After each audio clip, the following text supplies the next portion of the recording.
నమస్తే అండి. ఈరోజైతే నేను ఇన్సూరెన్స్ గురించి నాకు తెలిసిన కొన్ని విషయాలు మీతో షేర్ చేసుకుంటున్నాను. అదేంటంటే కొంతమందికి ఇన్సూరెన్స్ కట్టొచ్చా లేదా అని అనుమానపడతారండి.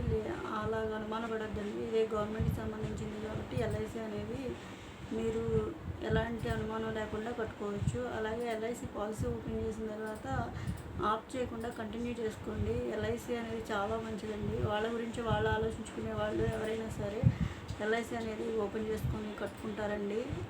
వాళ్ళ బడ్జెట్‌కి తగ్గట్టు అంటే 2 lakhs దగ్గర నుంచి 20 lakhs వరకు కట్టుకోవచ్చు అన్నమాట. అలాగే కట్టడం స్టార్ట్ చేసిన తర్వాత ఎవరు కూడా ఆఫ్ చేయొద్దు, కంటిన్యూ చేసుకోండి. వెయిటింగ్ పీరియడ్ ఇవన్నీ మీ ఏజెంట్ని కనుక్కుంటే అన్ని డీటెయిల్స్ అన్నీ చెప్తారు. మీకు దగ్గరలో ఉన్న మంచి ఏజెంట్ని సెలెక్ట్ చేసుకొని ఎల్ఐసి ఏజెంట్స్ ఉంటారు కదా, మీకు ఎవరైతే మంచి ఏజెంట్ అనిపిస్తారో ఆ ఏజెంట్ని సెలెక్ట్ చేసుకొని డీటెయిల్స్ కనుక్కొని మీ బడ్జెట్కి తగ్గట్టు పాలసీ అనేది ఓపెన్ చేసుకోండి. చాలా మంచిదన్నమాట.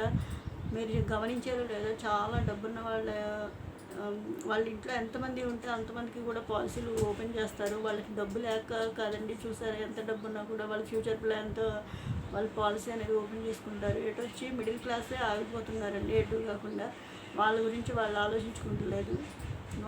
ఎవరైనా సరే వాళ్ళ గురించి వాళ్ళు ఆలోచించుకోవాలండి. మనకి పాలసీ అనేది 60, 70, 55 సంవత్సరాల వరకే ఉంటుందండి పాలసీ ఓపెన్ చేయాలంటే. తర్వాత మీరు ఎంత బ్రతిమలాడినా కూడా వాళ్ళు పాలసీ అయితే ఓపెన్ చేయరండి. మనం ఎంత డబ్బులు ఇస్తామన్నా సరే దానికి కొన్ని ఏజ్ లిమిట్ అనేది ఉంటుందన్నమాట. అలాగే పాలసీ కట్టడం స్టార్ట్ చేసిన తర్వాత ఆపడం మటుకి చేయకండి, కంటిన్యూ చేసుకోండి. కొంతమంది 1-2 సంవత్సరాలు కట్టిన తర్వాత మా డబ్బులు ఆఫ్ చేసేసి మా డబ్బులు వెనక్కి వస్తాయా అంటారు, కానీ రావండి. 3 సంవత్సరాలు క్లియర్గా కడితే కొంత అమౌంట్ అయితే మీ చేతికి వస్తుంది. కానీ మానే వాళ్ళైతే మటుకి మానే అంటే కావాలని మానేయరండి, అదే అనుకోకుండా అలా డ్రాప్ అవుతారనమాట. కానీ మీరు కట్టడం మొదలుపెట్టిన తర్వాత మీరు డ్వాక్రాలు అవి ఎలా కడుతున్నారో అలాగే కంటిన్యూ చేసుకోండి. అలా అయితే మంచిది. మన గురించి మనం ఆలోచించుకొని కంటిన్యూ చేసుకుంటే మీరు 2 lakhs కట్టుకున్నారనుకోండి, కొంతమందికి 2 lakhs + 2 lakhs 4 lakhs అలా వస్తాయి. అలా కొన్ని పాలసీలు ఉన్నాయి, అంటే పాలసీని బట్టి వస్తాయి. నేను ఉదాహరణకి చెబుతున్నాను అనమాట. దాంతోపాటు ఇన్సూరెన్స్ బెనిఫిట్ ఉంటుందండి. అలాగే లోన్ అవైలబుల్ ఉందండి. ఇదివరకు 2 yearsకి ఒకసారి లోన్ ఇచ్చేవారు, కానీ ఇప్పుడైతే 1 yearకే లోన్ ఇస్తున్నారు. మీరు మీ దగ్గరలో ఉన్న మంచి ఏజెంట్ని పాలసీ గురించి కనుక్కొని మీ బడ్జెట్కి తగ్గట్టు పాలసీ ఓపెన్ చేసుకొని పాలసీ కట్టుకోండి. ఎందుకంటే మీకు ప్రైవేట్ సంస్థలు అయితే నమ్మకం లేకుండా నమ్మలేరు కదా. ఇదైతే గవర్నమెంట్కి సంబంధించిన సంస్థ కాబట్టి మీకు ఎలాంటి డౌటు లేదు. మనం భయపడవలసిన పని లేదన్నమాట. గవర్నమెంట్ హామీతో ఉంది. అందు గురించి మీ గురించి మీరు ఎవరైనా ఆలోచించుకునే వాళ్ళు ఎవరైనా సరే పాలసీ అనేది తీసుకొని మీ గురించి మీరు ఆలోచించుకుంటారని అనుకుంటున్నాను. నేను చెప్పే ఈ విషయం 10 మందికి ఉపయోగపడితే మాత్రం నేను చాలా సంతోషిస్తానండి. ఎందుకంటే నేను ఎప్పటి నుంచో వీడియో చేయాలనుకుంటున్నాను ఎల్ఐసి మీద. అందు గురించి నాకు ఇప్పుడు సాధ్యపడింది చేస్తున్నాను అన్నమాట. ఈ వీడియోని 10 మందికి షేర్ చేయండి, మంచిది అనిపిస్తే కనుక. మీరు అలా షేర్ చేయడం వల్ల వాళ్ళకి ఎల్ఐసి కట్టడం మంచిది అనిపిస్తే వాళ్ళు కూడా పాలసీలు ఓపెన్ చేసుకుంటారు. వాళ్ళకి కూడా మీరు సహాయపడిన వాళ్ళు అవుతారనమాట. ఎందుకంటే చాలామంది మధ్యతరగతి వాళ్ళ గురించి వాళ్ళు ఆలోచించుకుంటలేదు. అలా ఆలోచించుకొని కనీసం పాలసీ అయినా ఓపెన్ చేస్తారని నేనైతే ఈ వీడియో అయితే చేస్తున్నాను.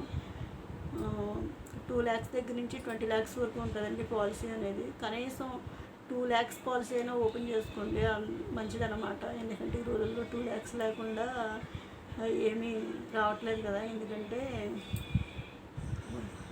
బడ్జెట్స్ ప్రతిదీ కాస్ట్ పెరిగిపోయింది కదండి. అంటే ఏదైనా సరే మనం ఒక వస్తువు కొనాలన్నా, హాస్పిటల్కి వెళ్ళాలన్నా ఏదైనా సరే కాస్ట్ పెరిగిపోయినాయి కదా. అందు గురించి 2 lakhs దగ్గర నుంచి ఓపెన్ చేసుకోండి, మంచిదన్నమాట. మీరు పాలసీ ఓపెన్ చేసిన తర్వాత ఎల్ఐసి ఏజెంట్ దగ్గర నుంచి రసీదులు తీసుకోండి. రసీదులు తీసుకొని జాగ్రత్త పెట్టుకోండి. అది అవసరమైనప్పుడు బాండ్ కానీ రసీదులు కానీ అన్నీ జాగ్రత్త పెట్టుకొని అవసరమైనప్పుడు ఇవ్వండి. అంటే మీరు ఇన్సూరెన్స్ డబ్బులు మీ చేతికి వచ్చే టైంలో వాళ్ళు అవన్నీ అడుగుతారనమాట.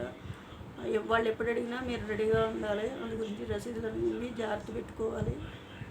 నాకు తెలిసిన ఈ కొన్ని విషయాలు అయితే మీతో షేర్ చేసుకుంటున్నాను. కానీ ఇన్సూరెన్స్ అనేది మటుకి చాలా మంచిదండి. మీకు నచ్చితే కనుక నేను చెప్పిన ఈ విషయం మీకు నచ్చినట్లయితే కనుక లైక్ చేయండి, షేర్ చేయండి, నా ఛానల్ని సబ్స్క్రైబ్ చేసుకోండి. నాకు తెలిసిన మరికొన్ని విషయాలు మీతో షేర్ చేసుకుంటాను నా ఛానల్ని సబ్స్క్రైబ్ చేసుకోవడం వల్ల. ఈ వీడియోని మీరు షేర్ చేయడం వల్ల 10 మందికి ఉపయోగపడిన వాళ్ళు అవుతారు, మేలు చేసిన వాళ్ళు అవుతారు. ఎందుకంటే ఎవరైనా పాలసీ ఓపెన్ చేయాలని అనుకునే వాళ్ళు ఎవరైనా సరే ఓపెన్ చేసుకుంటారు. అందు గురించి నేను ఈ వీడియో షేర్ చేస్తున్నాను. మీ దగ్గరలో ఉన్న మంచి ఏజెంట్ని కనుక్కొని ఆ పాలసీలు ఏంటో ఓపెన్ చేసుకోండి, మంచిదన్నమాట. మీ బడ్జెట్కి తగ్గట్టు పాలసీని ఓపెన్ చేసుకోండి. ఇంతండి నేను ఈరోజు మీతో షేర్ చేసుకునే విషయం. మీకు నచ్చినట్లయితే కనుక లైక్ చేయండి, షేర్ చేయండి, నా ఛానల్ని సబ్స్క్రైబ్ చేసుకోండి.